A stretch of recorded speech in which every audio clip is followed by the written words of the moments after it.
दोस्तों, दुनिया की सबसे बड़ी डिफेंस मंडी में आजकल एक अजीब सा तमाशा चल रहा है।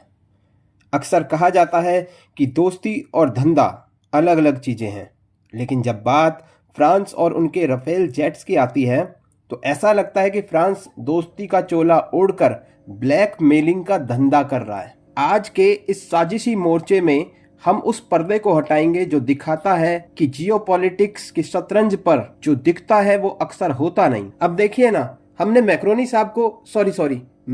साहब को जयपुर में कुल्हड़ वाली चाय पिलाई, दोस्ती की बड़ी बड़ी मिसालें दी गई, पर पर्दे के पीछे फ्रांस उसी दोस्ती की कीमत दुगनी करके वसूलना चाहता है। आज हम विमर्श करेंगे उस साजिश का जो भारत की मजबूरी का फायदा उठाने के लिए रची गई है, लेकिन फ्रांस एक बात भूल गया, ये नया भारत है। इसे थोड़ा आम भाषा में समझते हैं ताकि हर हिंदुस्तानी को समझ आए कि हो क्या रहा है।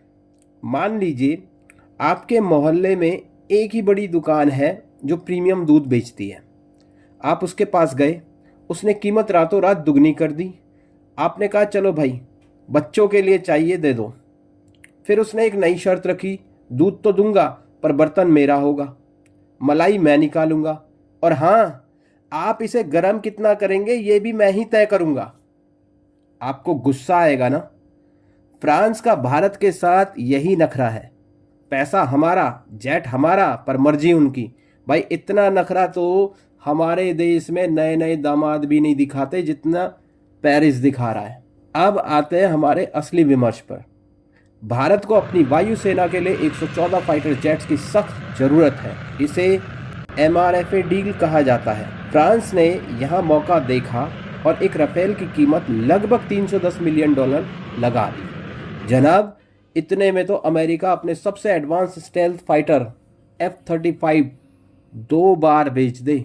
भारत ने कहा ठीक है, हम देश की सुरक्षा के लिए पैसा देंगे, लेकिन बदले में हमें सोर्स कोड चाहिए।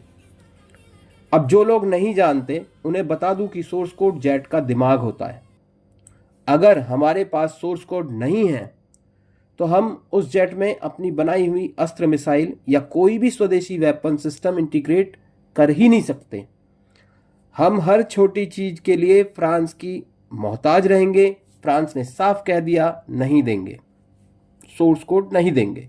फिर बात आई टेक्नोलॉजी ट्रांसफर की। हम चाहते थे कि ये जेट्स भारत में बने ताकि हमारे इंजीनियर्स वो क्रिटिकल टेक्नोलॉजी सीख सकें, पर मैक्रोन साहब की कंपनी कहती है हम सिर्फ असेंबलिंग देंगे। मतलब हम यहाँ पर पेच कसेंगे, असली इंजन और रडार का राज वो अपने पास रखेंगे। ये वही बात हुई कि गाड़ी हम बनाएंगे पर इंजन का ढक्कन बंद रहेगा, आप उसे कभी खोल नहीं सकते। क्या ये डील भारत के हित में है? इसका फैसला आप खुद कीजिए। फ्रांस को लगता है भारत की याददाश्त कमजोर है। उन्हें लगता है हम 1999 भूल गए। कारगिल में जब हमारे जवान बर्फीले पहाड़ों पर दुश्मनों से लड़ रहे थे ना, तब हमारे पास उन्हीं के मिराज 2000 जेट थे। हमने उन्हें एक छोटी सी सॉफ्टवेयर की मदद मांगी थी ताकि हम अपने देसी बॉम्ब्स उन जेट से गिरा सकें। फ्रांस ने तब डिप्लोमेटिक बहाने बनाकर हमारा हाथ छोड़ दिया था। दोस्तों, जो देश मुश्किल वक्त में कस्टमर केयर की तरह बिहेव करे, उसे लाइफ टाइम सपोर्ट की उम्मीद रखना बेवकूफ़ी है। भारत ने वही सबक याद रखा है, इसलिए आज हम फ्रांस के आगे गिड़गिड़ा नहीं रहे, बल्कि उनकी डील को एग्जिट गेट दिखा रहे हैं। तो अब सवाल ये है कि अगर राफेल नहीं तो कौन? यहाँ से शुरू होता है भारत की दूरदृष्टि का नया चैप्टर।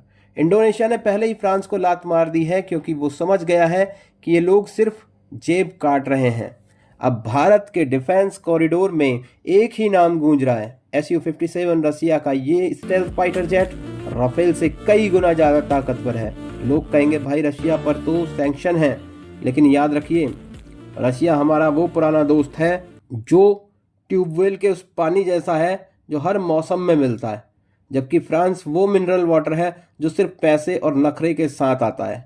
रशिया हमें 100% टेक्नोलॉजी ट्रांसफ़र और सोर्स कोड देने को तैयार है। Su-57 का आना सिर्फ एक जेट का आना नहीं होगा, बल्कि वो यूरोप की उस डिफेंस मोनोपोली की मौत होगी जो समझते हैं कि भारत के पास और कोई चारा नहीं है। अगले कुछ महीनों में आप देखोगे कि भारत का झुकाव मॉस्को की तरफ दोबारा होगा। अंत में विमर्श इस बात पर नहीं होता कि जेट कौन सा आएगा। फैसला इस बात का है कि क्या नया भारत अपनी शर्तों पर जिएगा या विदेशी कंपनियों की ऐंठें सहेगा। फ्रांस को यह मैसेज मिल चुका है कि भारत अब सिर्फ एक मार्केट नहीं है, एक शक्ति है, और उसके आगे अपनी मरोड़ में रहना अच्छी बात नहीं है, क्योंकि भारत दूसरों की मरोड़ को निकालना भी जानता है और उन्हें मरोड़ना भी जानता है। आपको क्या लगता है, क्या हमें फ्रांस की मरोड़ निकाल देनी चाहिए? रशिया के साथ मिलकर एक नया फ्रंट खोलना चाहिए? कमेंट में अपनी इंटेलेक्चुअल राय जरूर दीजिए। मैं हूं आशीष और आप देख रहे हैं मोर्चा। इस मोर्चा पर मेरे साथ कंधे से कंधा मिलाकर देश के लिए आवाज़ बुलंद कीजिए। कमेंट्स में ज़्यादा से ज़्यादा सब्सक्राइब कीजिए, लाइक कीजिए। धन्यवाद।